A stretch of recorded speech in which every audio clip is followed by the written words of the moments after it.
आणि आताची महत्त्वाची बातमी, पंकजा मुंडे यांच्यावर भाजप नेत्यांकडून अन्याय झाला असं रोहित पवार यांनी म्हटलं आहे। भाजपमध्ये नेत्यांची मुस्कटदाबी सुरूच आहे असं रोहित पवार यांनी म्हटलंय। पंकजा मुंडेंना दिल्लीमध्ये पाठवून धनंजय मुंडे स्वतःला सेफ करतायत अशी टीका रोहित पवार यांनी केली आहे।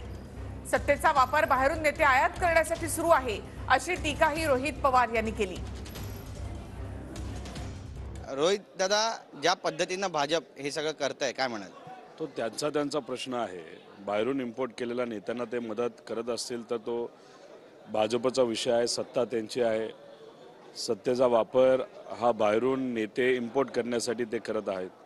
पण तुम्ही खऱ्या अर्थाने जर अभ्यास केला तर पंकजा ताईंवर नेहमी भाजपली आणि आज भाजपचे जे राज्याचे नेते आहेत त्यांनी अन्यायच केलेला आहे। एकीकडे त्यांच्या कारखान्याला मदत करायची नाही पंकजा ताईंच्या बाबतीत, दुसरीकडे बीडमधून त्यांनाच उमेदवारी द्यायची।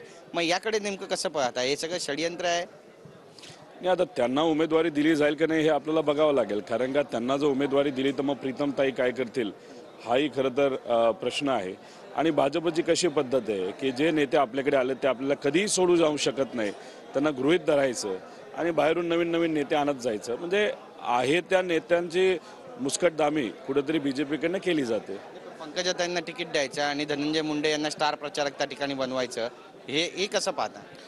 आता धनंजय मुंडे साहेबांना सुद्धा परळीमधून निवडून यायचंय आणि मग त्या अनुषंगाने ते स्वतःला सेफ करतायत आणि मग पंकजाताई महाराष्ट्रात राहिलाच नाही पाहिजे, त्या दिल्लीला गेल्या पाहिजे असं कुठेतरी समीकरण हे बसवण्याचा प्रयत्न करत आहेत। कॅमेरा पर्सन सिद्धेश नाईकसह गिरीश गायकवाड, TV9 मराठी, मुंबई। तर निवडणुका लढण्याचा आमचा जुना अनुभव आहे असं पंकजा मुंडे यांनी म्हटलंय। आता काही नवा अनुभव येतो का हे पाहावं लागेल असं पंकजा मुंडे यांनी म्हटलंय। रोहित पवार यांनी केलेल्या विधानावर पंकजा मुंडे यांनी ही प्रतिक्रिया दिली आहे।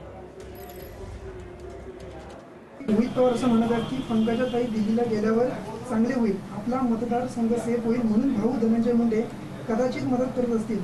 या महाराष्ट्रात एक भाऊ बहिणीला दिल्लीला जाण्यासाठी मदत करत आहे, तर एक ठिकाणी भाऊ विरुद्ध बहीण असा सामना होताना पाहायला मिळत असं अजित पवारांनी। आम्ही हे सामने ऑलरेडी करून झालेले आहेत। आम्ही यावर 2 वेळा एकमेकांच्या विरुद्ध मुंडे साहेबांची 2014ची आणि प्रीतमताईंची 14ची आणि 19ची तीनही लोकसभेच्या निवडणुका आम्ही विरोधात लढलो। आमचा तो अनुभव करून झालेला आहे। आता बघू काही वेगळा अनुभव वाटायला येतो का।